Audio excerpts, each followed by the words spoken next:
Hello, my name is Chris and I'm a mobile engineer with Key Cloud. In this video, we're going to go over the basic setup for iOS push notifications and how you can add these to your app very simply using Key Cloud. There are a number of steps that you need to complete before being able to use push notifications, and many of them have to do with Apple's developer portal. In this tutorial, we'll actually walk through all the steps you need to create those Apple certificates, your provisioning profile, and then finally how you can actually plug this into your app, and we'll even send a test push notification from our console at the end of the tutorial. So from beginning to end, we'll show you every step that you need along the way to set up your app and actually get push notifications being sent to your app. So let's go ahead and get started. The first thing that you'll need to do is head over to Apple's developer portal and log into your developer account. You can find this at developer.apple.com. Here we're going to head into our Certificates, Identifiers, and Profiles section. From there we can click on any one of these items to get to our main menu. On the left you can see we have Certificates, Identifiers, Devices, and Provisioning Profiles. We need to set up a few of these, but we'll start with setting up an app. So let's go ahead and click on App IDs and go ahead and create an app. For this example, we're just going to name the app ID Key Push Test, and that will be used to name the app throughout this process. Moving on, we need to create an app ID, and these are one of the COM identifiers that you might have already seen while creating your apps. We need to make sure not to use a wildcard app ID and actually explicitly name this app. So we'll go ahead and enter a new bundle identifier. In this case, we'll use com.key.keyPushTest. Finally, we want to signify that we wish to use push notifications in this app. Once that's done, we can go ahead and continue. We'll go ahead and confirm our app ID.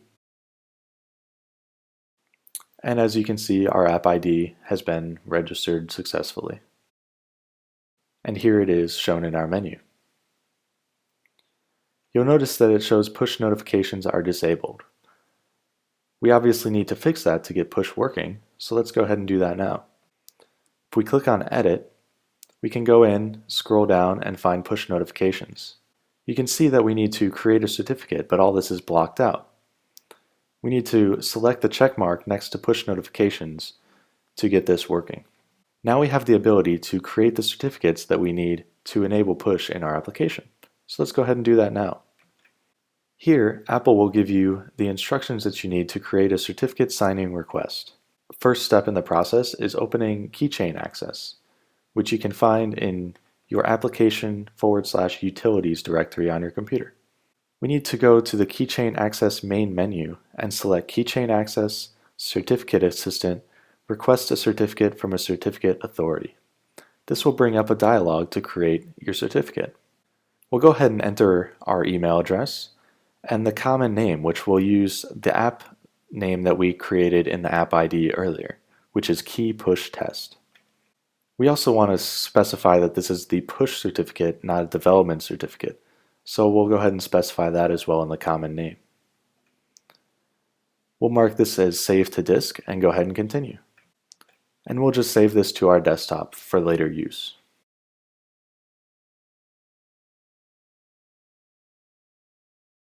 Now Apple is asking us to upload the certificate signing request that we just created. So we'll go ahead and do that now. And we'll generate our certificate. Now we'll download the certificate and open it up. And you'll notice that this shows up in your Keychain Access application under My Certificates. Next, we need to export the certificate along with the private key for use in Key Cloud. So Key Cloud needs the certificate enabled to sign all those push notification requests. So Apple knows that the push request is coming from you, a trusted source. So let's go ahead and export these two items by right-clicking on them after selecting them. And we'll go ahead and save them as a P12 certificate file on our desktop. Now it is important here for security reasons to create a password that is associated with this certificate file. Remember what this password is and write it down somewhere safe. because we'll need it later. And we'll go ahead and export that certificate. Now it's time to go into the KeyCloud Developer Portal. Head into your application and click on the Settings button. From there, drill farther into Settings and go to Push Notifications. Click on the certificate file field and choose the P12 file that we just created. The developer portal will upload this file, and in the meantime, type in the password that you created for your P12 file. In our case, we just used password. So we'll go ahead and save this file, and now KeyCloud is authorized to send push requests on your behalf. But we're not done yet, so we need to head back over to the Apple developer portal. Our next step, we're going to head over and make a new provisioning profile based on this app development certificate we just created. So go ahead into Provisioning Profiles, click Add, and then select iOS App Development, and continue. Now we need to select an app ID that will be associated with this provisioning profile. So we'll find the one that we just created, which is Key Push Test. Now we'll go ahead and continue and select our existing developer certificate.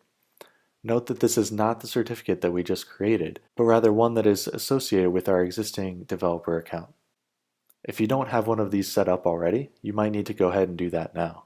Otherwise, go ahead and continue. Next, we need to select which devices we will allow this provisioning profile to be run on. In this case, we'll select my iPhone and continue. Now we need to name the provisioning profile. And we want to name it something descriptive, so we'll call it Key Push Test Development Profile. And we'll go ahead and generate it. We can download and install this provisioning profile, and it will open up Xcode.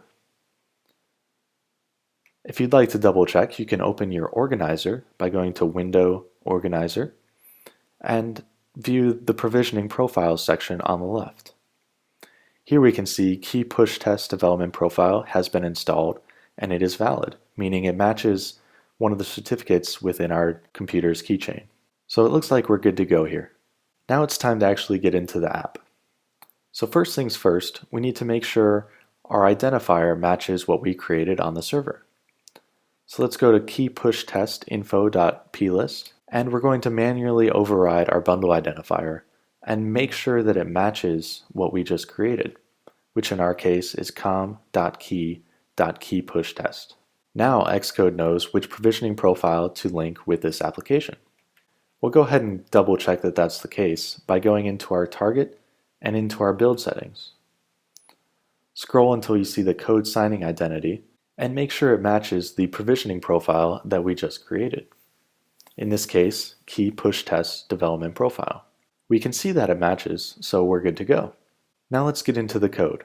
First things first, we need to configure KeyCloud to match up with our application. So we'll add the app ID and the app key from our developer portal and throw it into the key begin with ID method. For this example, we're going to create a very simple application.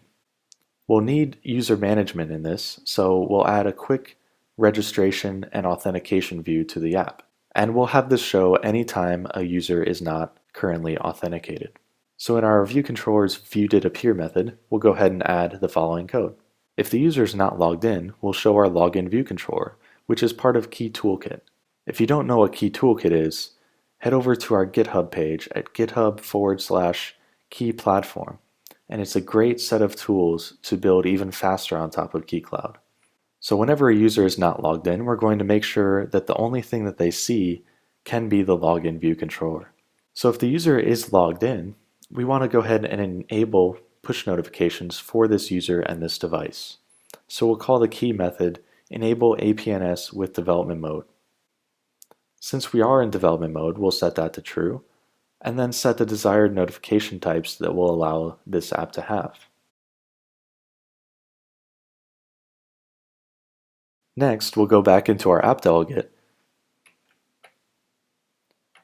and create the methods needed to handle push notifications from the operating system itself. So we'll implement the method didRegister for remote notifications, and immediately we'll call the key method for setting the device token. After that, we need to create a push installation. which will call an asynchronous method to key servers, sending the device token, and creating the installation.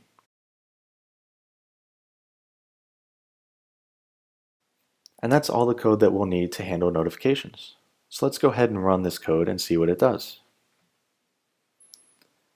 Be sure to run it on an actual device because push notifications don't work in the simulator. When we run our code, we'll see the login screen that immediately shows up since we don't have any logged in users. In this case, we need to create a user, so I'll go ahead and sign up here. And now the operating system is going to prompt us to see if we would allow this application to send us push notifications. And this is called as a result of the method that we called in our view controller class. We'll go ahead and hit OK. And if you watch the log there, you'll see that our push was successfully installed. Now, to test out this new feature, we'll go back into the Key Cloud Developer portal and select the Push Notifications tab on the left. We'll create a new message and send to a specific user. In this case, the user that we created in the login screen a second ago. We'll add a sound, in this case the standard alert, and also a badge, so a 1 will show up on your app's icon, signifying a new message. Finally, we'll add the actual message, or the body of the push notification. When that's done, we can go ahead and hit send. And just like magic, over there on the right, you'll see the push notification show up on my device. So that's all there is to it. In this tutorial, we went over how to set up the proper certificates and provisioning profiles in Apple's developer portal, how to upload the proper certificates to Key Cloud, and finally how to actually implement this code in your iOS application. If you'd like to learn more on the topic, check out our guides at documentation.key.com. Or let us know if you have any questions or comments in our comment section below. We really hope you enjoy this great feature of Key Cloud. So good luck and have fun.